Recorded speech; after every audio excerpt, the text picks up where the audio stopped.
François Paquet, Dominique Largeron, vous êtes vous à l'entrée du salon Intervin. Vous êtes en grand habit de cette confrérie qui s'appelle la Cave. Alors François, est-ce que vous pouvez nous dire qu'est-ce que c'est que la Cave? Ce sont des amateurs de vin. Oui, non, mais qu'est-ce que veut dire cet acronyme? Ça veut dire Compagnie des amateurs de vin et des échansons. Il fallait trouver un E, d'où échanson. Donc vous êtes vous-même des amateurs. Qu'est-ce que vous préférez, par exemple, François, vous, comme territoire viticole en France ou à l'étranger? Les Côtes-du-Rhône. Bon. Et Dominique, vous êtes aussi chauvin, vous, qui êtes un viennois pur jus? Moi, je suis très ouvert.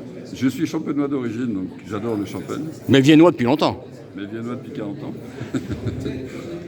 J'ai une appétence pour le champagne, mais j'adore tous les vins, en fait. Il suffit qu'ils soient bons pour que je puisse m'intéresser à eux. Alors François Paquet vient de nous dire un petit peu ce que voulait dire la cave. Vous, dites-nous qu'est-ce qu'on fait à la cave? Parce que je crois que vous vous réunissez très régulièrement. Donc à la cave, on se réunit une fois par mois et on a un travail. Donc il y en a un compagnon, c'est le nom des membres de la cave, qui fait un travail sur un vin sur lequel il a pu avoir un coup de cœur.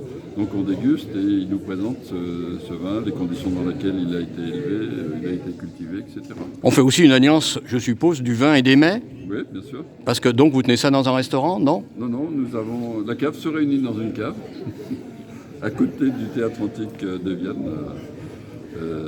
C'est notre siège social, c'est une cave, en fait.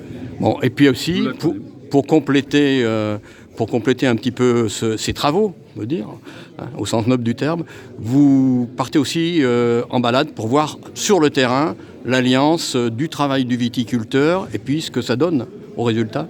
Oui, effectivement, on va faire des études approfondies sur le terrain, chez des viticulteurs, en général chez des petits viticulteurs, des artisans du vin. Nous, c'est surtout ça, c'est eux qui nous intéressent, parce que c'est des vrais artistes. Est-ce que vous avez des projets pour 2020? C'est quoi? Pour l'instant, non, parce qu'on s'est surtout circonscrit à l'organisation de ce salon. Oui, mais alors l'année passée, vous êtes allé à Saumur, alors cette année, vous comptez aller où?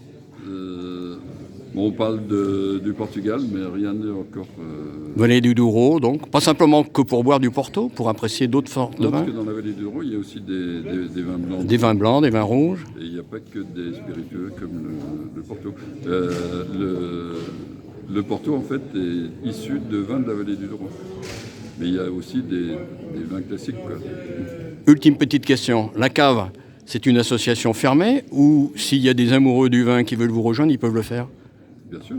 C'est une association ouverte. Il faut se faire parrainer, bien sûr. Il faut présenter un travail pour se faire accepter. Et ensuite, il y a un vote des compagnons. Et après, une fois qu'il a été accepté, il y a une intronisation. Et il faut avoir un bon foie. C'est une des conditions. Il faut être en condition physique de ce côté-là?